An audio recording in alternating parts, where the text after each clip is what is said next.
The Exodus Prophecy Pt2 Unearthing Moses in Ancient Egypt.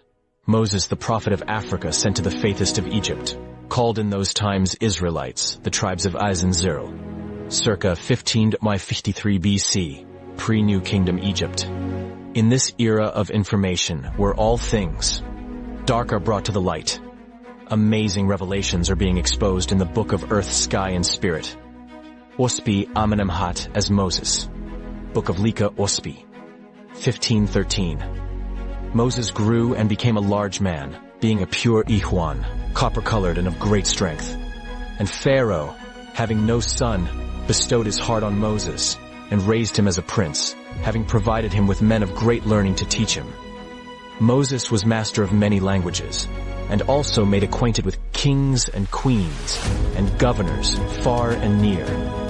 And he espoused the cause of the king, whose dominions held 7 kingdoms beyond Egypt as tributary kingdoms, which paid taxes to Pharaoh. Ascertaining that Amos was the Pharaoh in question begins with the Old Testament, the Septuagint made under Ptolemy, which reads, "The sojourning of the children of Israel, that is which they sojourned in the land of Egypt and in the land of Canaan, was 430 years. As we have already seen, with the Joseph Pharaoh AMENEMHET III's reign spanning 1991-1962 BC. If we are to subtract the Septuagint's 430 years, we reach a date of sometime between 1561 and 1531 for the Exodus. History now backs Ospe's date of 1553 BC. The sudden disappearance of Amenemhet IV at the end of the 12th dynasty, when the Israelite oppression was taking place, and the absence of any Egyptian birth records as to the ancestry of AMENEMHET, has led many historians and theologians to conclude that AMENEMHET was Moses.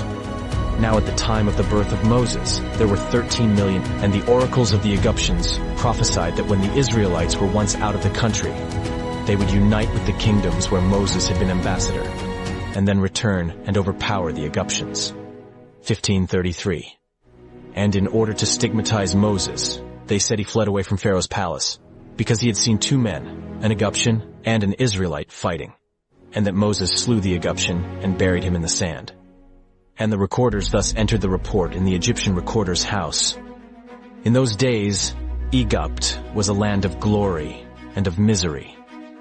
Hardly is it possible for words to describe the splendor in which the nobles lived. Of their palaces and chariots, 1,000 books might be written, and yet not reveal all.